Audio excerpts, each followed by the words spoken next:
before he became the name whispered through fan chats and midnight streams. Yu Menglong was simply a boy who loved sound, the sound of stories, of songs, and of the quiet in between rehearsals when dreams hummed louder than applause. In the early years, he wasn't the storm, he was the calm after it.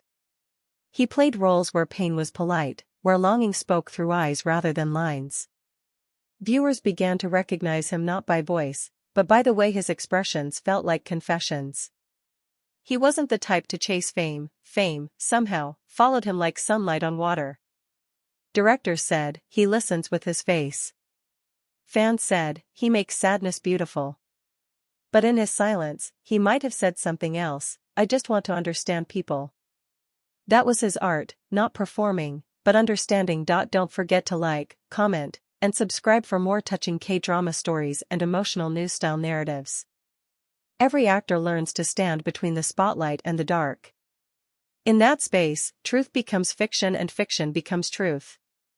Yu Menglong mastered that space. On set, he'd linger long after the director called cut. He'd rewatch the monitor, not to fix his face, but to study the emotion that lived between frames.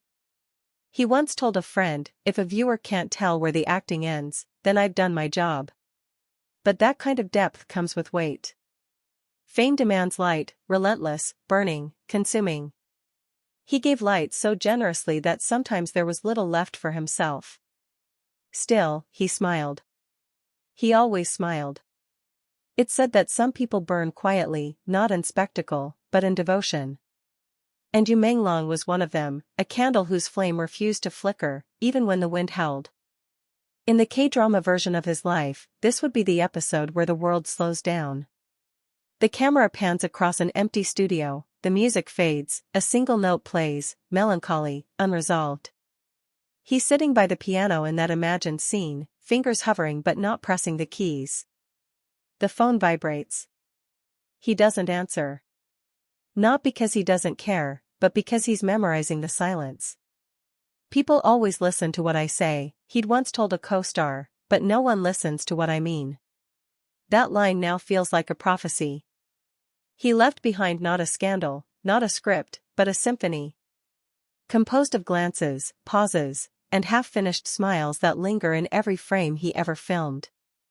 When public grief meets curiosity, it becomes noise.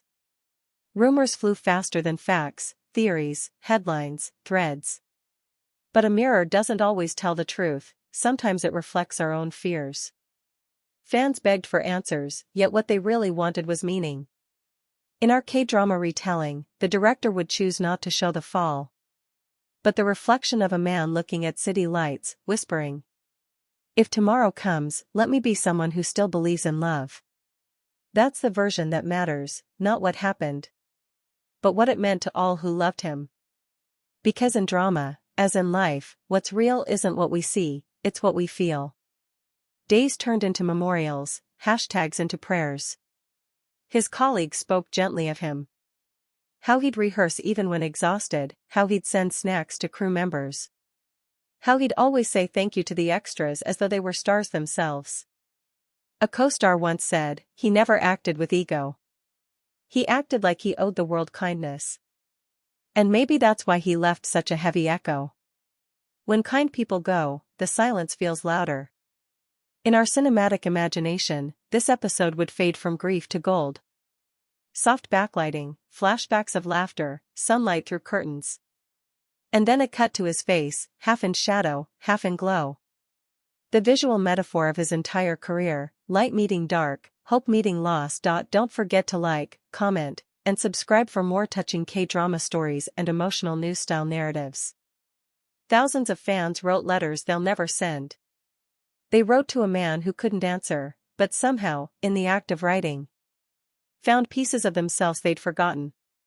Some said, "You made me believe kindness could exist on screen." Others whispered, "Your smile was the light I needed when I didn't have one." If souls could read, Yu Menglong's spirit would be surrounded by words. A galaxy of gratitude orbiting him like stars. And maybe, somewhere beyond the noise, he's reading them. In this poetic retelling, imagine this scene. Interior. A quiet studio. Night. A director replays a scene from Yu Menglong's last drama. The screen flickers, his image alive in the gentle light. For a moment, it feels like he's still there, breathing, blinking, waiting for the next cue. Beautiful take, the director whispers. He presses save, but the file name feels wrong. He changes it to, for tomorrow. Because that's what Yu Menglong gave, tomorrow. A reminder that even in sorrow, there's something worth filming again. If this were a K-drama, the finale would take us to a bridge. Soft light, a breeze, a faint melody that sounds like hope. On one side, the world that still searches for answers. On the other, peace. He stands there, smiling in that gentle way of his. He doesn't wave. He doesn't turn back. He simply walks forward into the light, and the scene dissolves into the reflection of water. Rippling, alive, eternal. And then, the sound of his voice, from an old interview. I think beauty doesn't last forever, but kindness does. Fade out. End credits roll. When the screen goes black, we think it's over. But for those who loved him, the story keeps playing, quietly, beneath their hearts. Fans rewatch his scenes, not for entertainment, but for connection. Each frame becomes a confession, a reminder, a heartbeat. In every story that needs tenderness, he appears, a shadow, a whisper, a promise. Because Yu Menglong's legacy isn't about the moment he left, but about the millions of moments he gave. He taught audiences that love doesn't need fireworks, just sincerity. That sadness can be beautiful if it teaches compassion. That even in goodbye, there can be grace. And in that truth, his final season never really ended. Don't forget to like, comment, and subscribe for more touching K-drama stories and emotional news-style narratives.